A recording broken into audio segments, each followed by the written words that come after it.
Okay, so I just got back from seeing the amazing digital circus, The Last Act. I want to talk about it. So, spoilers. I'm going to give you 5 seconds to get off the video if you don't want to see spoilers.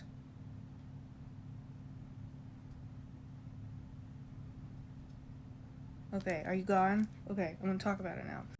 So, I want to start off by saying that I really like the series. I really like the messaging of the series.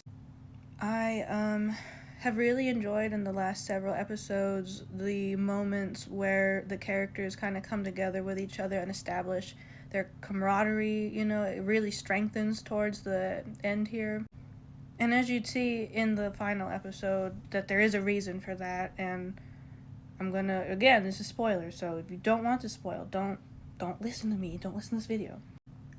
Um, it gets existential, and that's kind of what I have anticipated. I think a lot of other people anticipated that it gets to this existential place, and I'm so fascinated. Right, I'm gonna try to be as direct and concise as I can, but ADHD brain over here.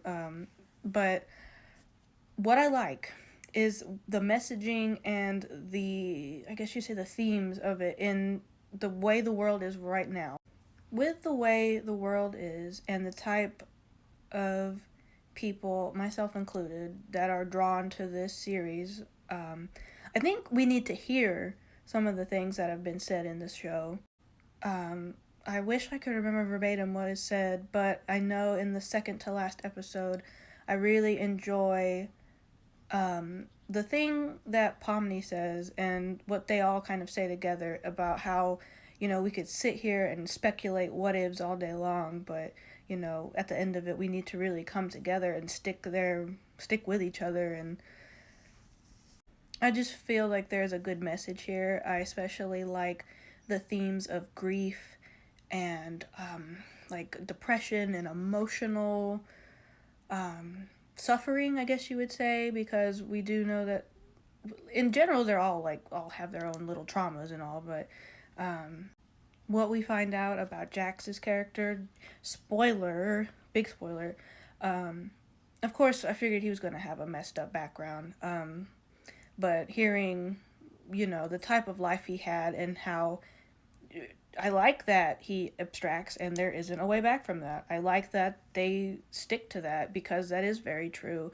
In the real world, it is almost a cautionary tale of, if you go, you only get a certain amount of time, before it's too late, before will be able to come back from something. And it's scary, but it's also reality. And it's kind of a soft reality, too.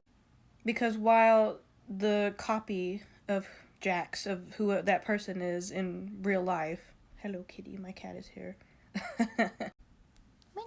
She's leaving. Um, his human self, he's the scan. We know this. If you've seen it, but his human self goes on to have a redemption, from his story. So it shows, like, yes, people can be redeemed and we can come back from things. But in the case of his little copy in the story, in the virtual world, it's not something that's possible, because he has gone too far. There's not a way back. So I just find that very interesting. I like that that's something that they stuck with because it sends its own useful message, I think, to people. I like that the ones that survive are the ones that were willing to stick together, the ones that were willing to help each other out. I think I do really enjoy Jax's character, not because of the type of personality he has. I hate characters like Jax normally. I know that they're supposed to be, like, oh, they're damaged people and, but we all know that if we had to encounter someone like him in real life, oh my god, I'd be Zubul all the way. I would be just like them because I'd be arguing with Jax all the time. I would just be like, stop. And I mean, that's kind of the point though, isn't it? Like, rejecting the good and expecting the bad. You're always expecting the bad thing because it's what you're used to, it's what you're comfortable with, it's what's familiar, and what's familiar feels safe. But anyways, aside from that, there's a bunch of other stuff that I really like. With the existential part that I think is interesting, we don't really explore that in the story, which I think is the point. The point isn't the existential of being a copy of a human person. I think that is a very interesting topic that I wish we could have gone into, but I understand that's not relevant to the story that's being told. But I find that so interesting. I find it very interesting. Like, we kind of get that moment when they cry. I said after watching it to my brother, I was like, this is the episode where everyone cries. They do cry, and we do see where they kind of struggle for a little bit with the fact that they don't say it directly, but we can infer that they don't exist. They don't really exist. They are just copies of a human mind, I suppose. We don't get the exact full details on how that functions, but, again, that's not really the point of the story, I don't suppose. I mean, that's something that maybe some fan fiction writers can kind of explore, that whole concept of how do you grapple with the fact that you don't really exist in reality. You're not in reality, but this is your reality now. And that's where I'm getting a lot of, this postmodern, ideas that I'm really wanting to, look at through that kind of lens. I find it very interesting, especially with the rise of AI and everything. I think it's so interesting. I find this story specifically so interesting as a reflection of the kinds of things we're living through right now. Because it means reality is subjective, and the subjectivity of reality, we might be a copy of something that's real, that does that without... It's a little hard to explain. Their reality is as they experience it, even if it's not, actual reality.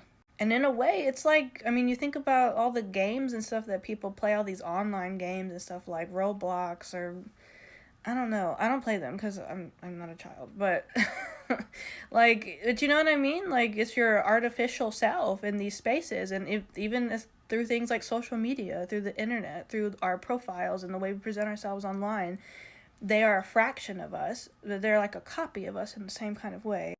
I don't know. I'd do a lecture. I'll do a TED Talk on this because it's cool. This is a very cool, interesting subject, I know I'm not the only one that knows this. I know, I was late coming into Digital Circus anyways because I shut up and was like, oh, this sounds like I have no mouth and I must scream. And does anybody know that story? Is that what this story's based on? I remember posting about it online and someone like, yeah, duh. Oh, my bad. I didn't know everyone knew that, but... But it's interesting to me. I like it. It feels like it really has something to say about this moment in time.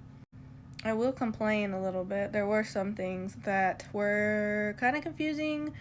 I think the main thing that was confusing to me was we think Kane dies and then he's not dead, but he comes back and he removes the AI, the blue AI, and my brother even pointed this out to me about how, notice when Kane comes back to the circus, he comes back, he apologizes, which I wasn't expecting. I thought we were going to a very dark place. I thought that they were going to be like, shit, he's gone, we're living in this kind of gray, depressed space, but we find out that they can conjure things and maybe they have limited control of the program.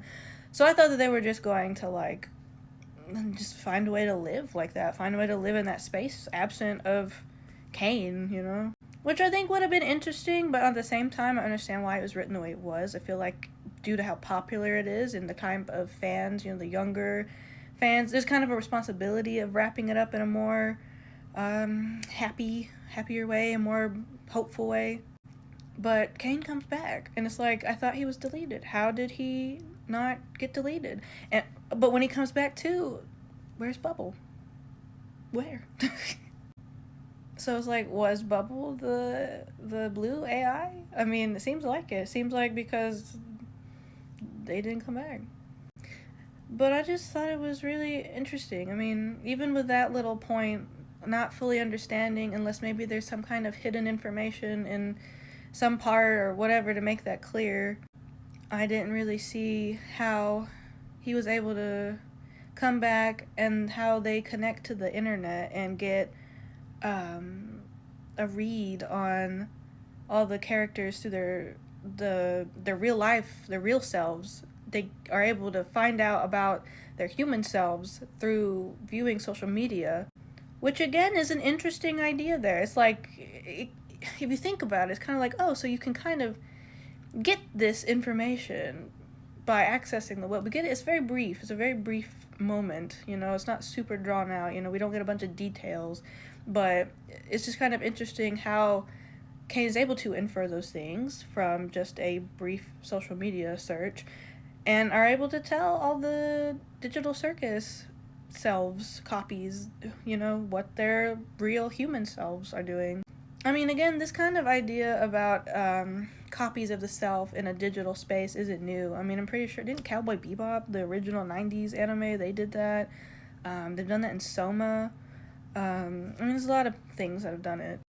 But I just found like this was kind of, kind of like maybe baby's first introductory to like AI and cyberspace and the self versus the machine. And I don't know, I have a lot of thoughts that probably would make more sense if I sat and like wrote them down. And honestly, I have a project that I'm supposed to be working on for this 8-week class I'm doing, but it's 8 weeks and I don't know if I have the time and to go into the scope that I'd like to, the broad in-depth that I'd want to do. It was good though. I did cry. I'm not gonna lie. I cried. I laughed.